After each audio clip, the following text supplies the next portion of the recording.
Welcome back to the world's best fabrication show ever. So today what we're doing is mechanics. And in the last episode I did promise that. So we're actually going to do it because I'm a man of my word. Not like last episode where I actually did some fabrication. So I wasn't a man of my word there, but I am now. So, welcome to my pit. Yeah, it's a little bit dirty, but I have cleaned it. So guys, there's no need for having dirty pits. Clean your pits. So what we're doing today on the on Smick Mechanical Works, I am pulling this center diff out again because I need to put a shim in. Because I was there the other day and I found a shim and I'm like, what's that shim? I'm like, that looks remarkably close to the shim that's supposed to be in the back of this to space it out. So that's what we're doing. So you're wondering where the center diff is on a Subaru. This is the center diff here. So there, also there. So the whole center diff is actually enclosed in this here. So yeah, so what we've got to do, and I've just realized that it's an annoying job and didn't realize how much I've actually got to do. So we've got to pull the dump off. We've got to pull tail shaft out, which involves those and those ones down there connecting to the diff. We've got to pull 6 bolts out, 3 each side for the cross member, and 1, 2, 3 there in the center. So yeah, I forgot how much of a job this is, and now I've sort of semi-committed to it because I need to get this done before I go away next week because I want it actually locking up properly. So what I'm going to do is probably just time lapse all of this. I will, and then I'll get you back on when I'm actually taking this apart, because taking all this out is going to take some time, and I've been told by some sources of mine who I've shown videos to before I release them, that they said maybe you should try some shorter videos because, you know, try and keep the attention. So I'm going to try and do that. I'm going to try and do it as short a video as possible, but still keep it informational and factual, because I'm all about facts, clearly. And I'm going to keep it so short that, in fact, that if normally when you do this job, you order a replacement gasket, but we're not about that because we want it quick. In and out, bang, done, quick. I'm all about getting it done quick. So what we're actually going to do, I'm going to show you how to recycle and save Johnny Polar Bear, because everyone's about saving Johnny Polar Bear. Cue millennial. So what we're going to do is reuse it, because why buy new when we can reuse when we have gasket goo? Gasket goo fixes sins. So that's what we're going to do. I'm going to put you on a time lapse. Going to drain the oil out of the transmission. Then we're going to whip all these bolts out magically quickly in 5 seconds on your screen, and then I'll get you back on where we start undoing all these bolts. So I will see you in a minute in a time lapse, but then also after that I'll see you then. So yeah, I'll see you then.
Welcome back. Now, as you can see, dump pipe no longer there. Tell me how this audio is as well. I was hoping that I'd have some mics by now. I've ordered some. They're just some cheapy ones. They're nothing special, obviously. But let me know if this sounds any better than the last videos, because this isn't. I'm currently doing this without a like a protective case on. This is just a normal phone case. So let me know. So I got that off. Now what I've got to do is I've got to support this with the jack, just so that I can control where it sits when I undo these bolts, and then we'll do that. So yeah, we'll do that. I've just noticed in the oil, I am slightly concerned. So I would expect this in a manual transmission, like that hasn't been changed in a while. But if I actually stir this, look at that. That there is metal shine. That is shine, all metal, glinty goodness. Yeah.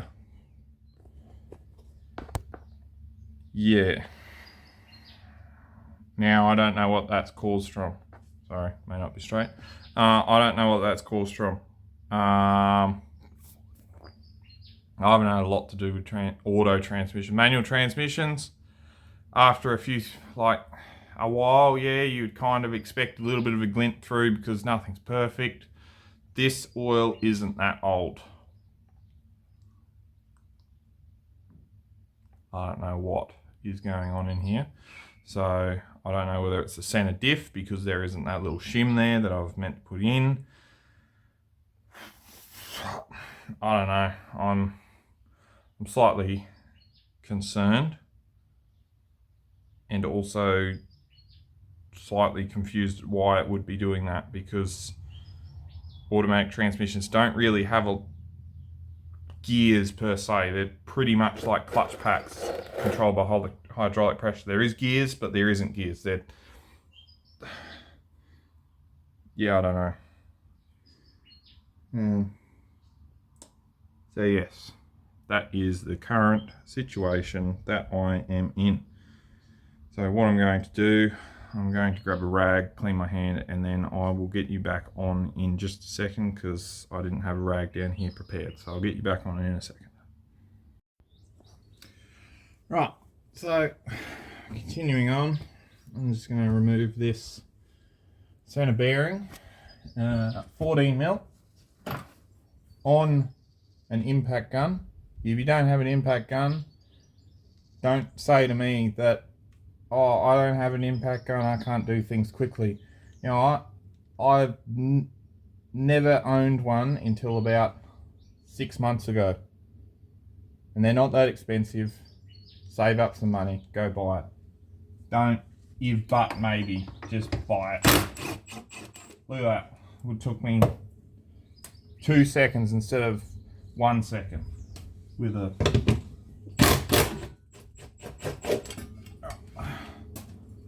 down.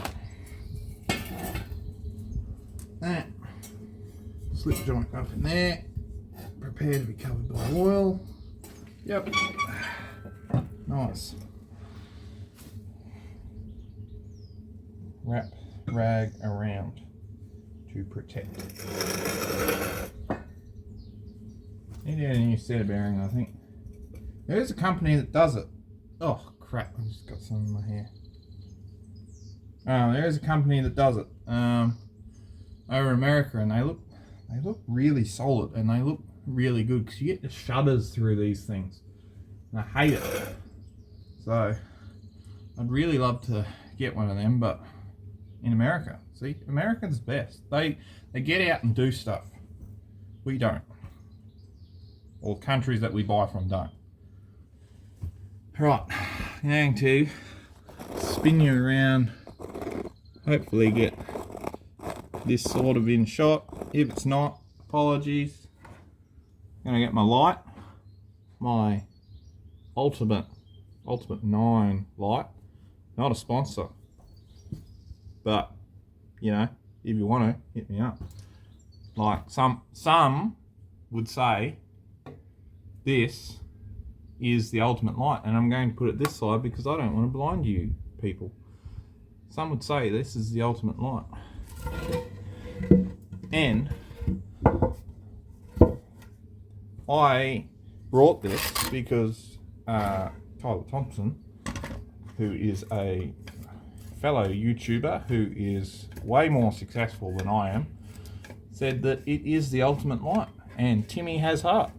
If you don't know who they are, watch them. I know they drive patrols, and I know you're probably thinking, well, didn't in your first episode have a bit of a go at patrols? I did, but there is a reason why patrols are popular. It is because they are capable.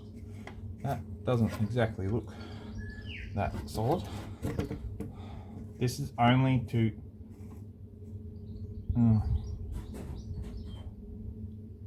see, I didn't support it last time because I was a cowboy, and cowboys do it better. And the only reason I'm supporting it now is because you, dear watchers, would probably go, oh, he didn't support it. Oh, who owns this car? Clearly he doesn't wash it.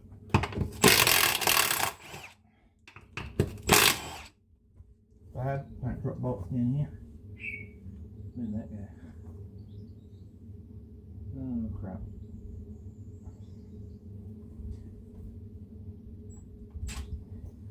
Let me just get my ultimate torch. Look at that. I found it. See, if I didn't have an ultimate torch, this Ultimate 9 torch, see, I wouldn't have found that, and I would have had to spend more money. But because I had my ultimate torch, I am literally kidding, guys. I am not sponsored. I'm just having a go at people who are sponsored. Buy stuff, because you know, what have we got if we can't pick on people? They 14s as well. Yep. Oh, that one's just a limiting one, stops it from going up.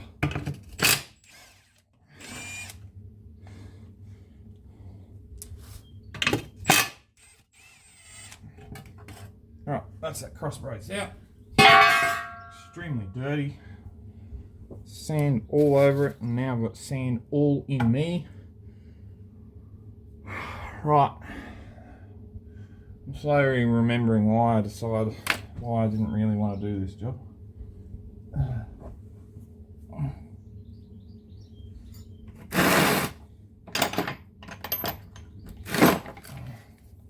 Probably a good thing I did though, because it looks like the transmission's cactus.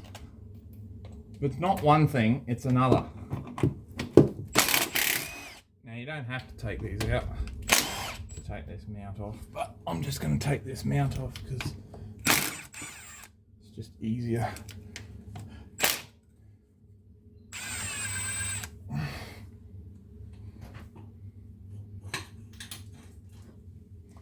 Right, that there. 10mm for your speed sensor.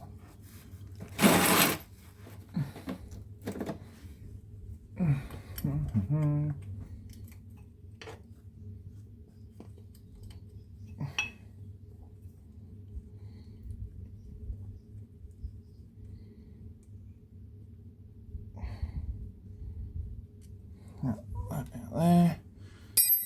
I don't know how much you're seeing here, guys. I'm sorry if it's not very clear, or it's not on the actual thing that I'm doing. Just sort of, yeah.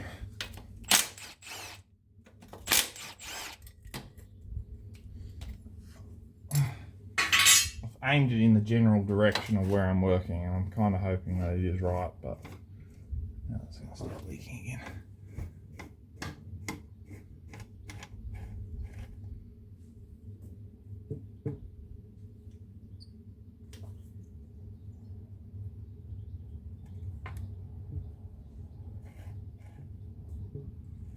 coming down a lot further than that. Anyway, that's good. Right, bolts.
Now, shouldn't take much.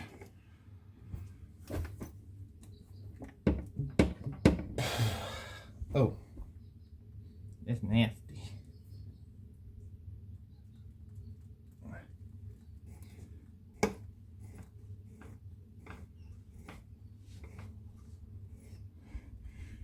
Yeah.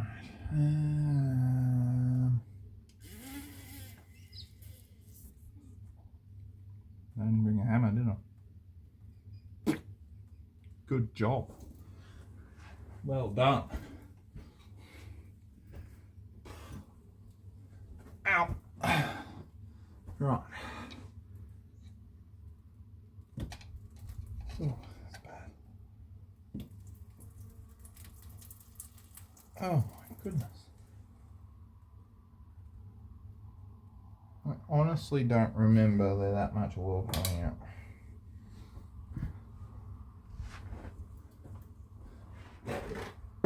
But there's not very much oil in this pan, so I suppose it's going to come from somewhere.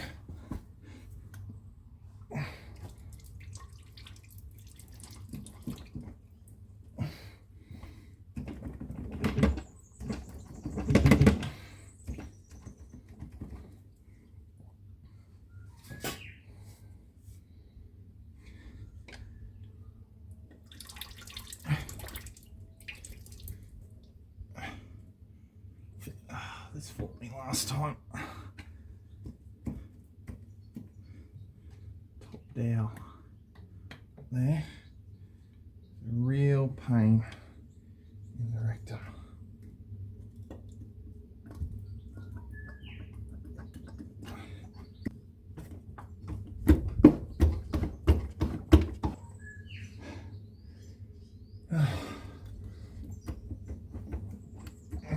Did I mention I just did a clutch change on my friend's car and my arms are like really sore because I had to freaking lift the whole gearbox in because it was a front wheel drive piece of junk.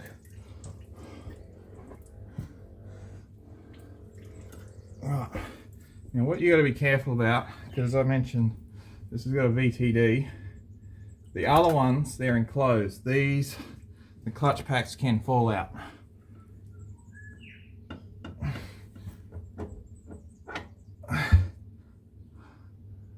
What's it doing?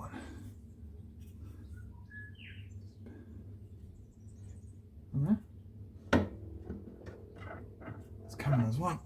Oh. Why was that so easy? No. Who am I to complain?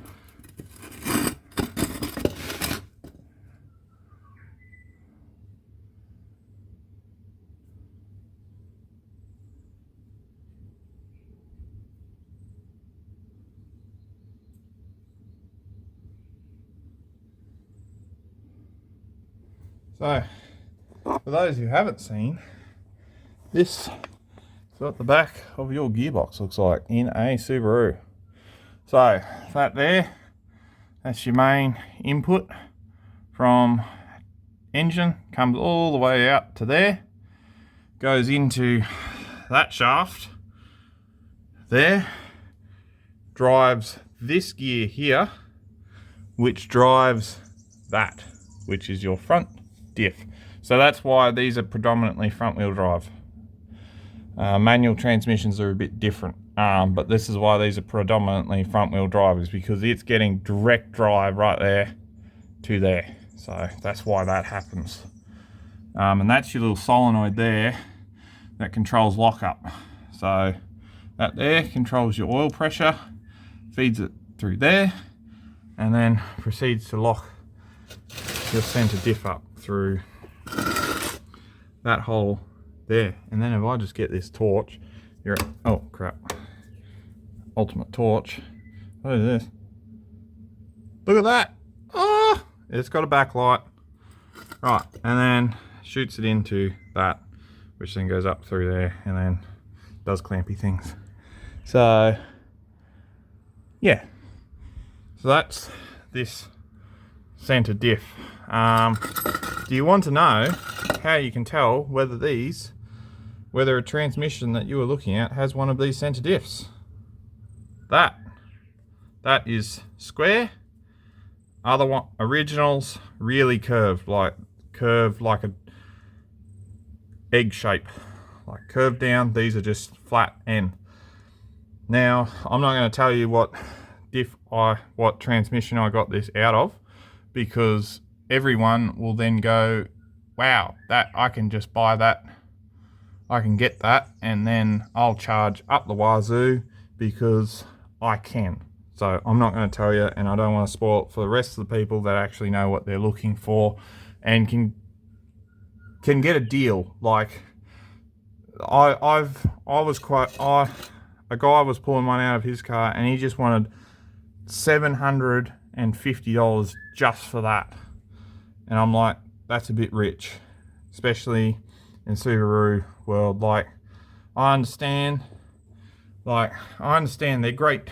There's a great diff. It's a game changer in Subarus. But I don't understand why people take advantage of something that's good. Like that center diff, amazing. Now I'm going to charge you $750 for a used part in unknown condition. Like, I don't understand that. I'm all about, if you can find it and it's the part, use it. Like, don't wreck it. Even the Liberties, it happened with the Liberties. They had the same 6-speed transmission as a STI.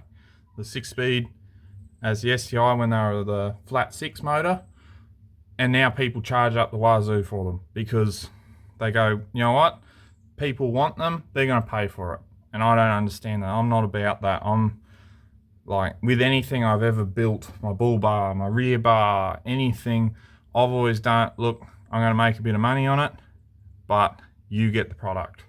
Gets the product out there, gets people using it, and I continue to quote that price. So it's like, I don't understand it. Like, there's the companies that charge heaps and heaps for a bull bar, but you can't actually buy one. So it's like, you charge yourself out. Like, you go too high on the price. So yeah, I'm not going to tell you what this center diff is out of, because, you know, honestly, if you're smart enough and you're inquisitive enough, you'll find it. But if not, I'm not telling you. So anyway, so what we'll do, I'll put this on the bench, pull this out and have a look-see at what it's doing. Hopefully it's not that's kaput. I don't know what it's actually doing in here, but anyway, yeah, we'll pull that out and I'll actually grab my old one and show you the difference between these as well. So I'll get you back then. So just jumping in here, guys, sorry about this. So you are currently in my recording studio. Amazing. It is a room in my house. So what's actually happened here, and you'll notice that I've got a mic here now, so it is a little bit later. I was just editing this up. So what has happened is this video turned out a lot longer than I anticipated. So I'm just jumping in the end here, guys, to let you know that the next episode won't be in 2 weeks' time. It'll be next week. So it's still sort of working in with the fortnightly plan, but it just means that you'll get to see a video in a week's time instead of 2 weeks' time, and you'll still get all the instruction that you need. So that's why it's ending so abruptly. Didn't plan to, because I thought it was going to be shorter, but it ended up quite long. So keeping it instructional and factual and accurate, which doesn't coincide with quick. So that's what's happened. So yeah, hope you enjoyed this episode, and then you'll see the next episode next week of me putting it back together. So yeah, I'll see you then.